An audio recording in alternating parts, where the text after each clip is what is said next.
భీముడు మరియు హనుమంతుడు ఇద్దరూ వాయుకుమారులు కావడంతో ఇద్దరూ అన్నదమ్ములు అవుతారు. భీముడు ఒకసారి అడవిలో తిరుగుతున్నప్పుడు తన దారిలో ఒక వృద్ధ కోతిని ఎదుర్కొన్నాడు. కోతి తోక భీముడి మార్గాన్ని అడ్డుకుంటుంది.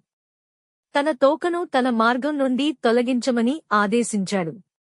ఆ కోతి మరెవరో కాదు, మారువేషంలో ఉన్న హనుమంతుడు. అప్పుడు ఆ కోతి స్వయంగా కదిలించమని భీముడిని కోరుతుంది. భీముడు చేతితో కోతి తోకను పైకి ఎత్తడానికి ప్రయత్నించాడు, కాని అది కదల్లేదు.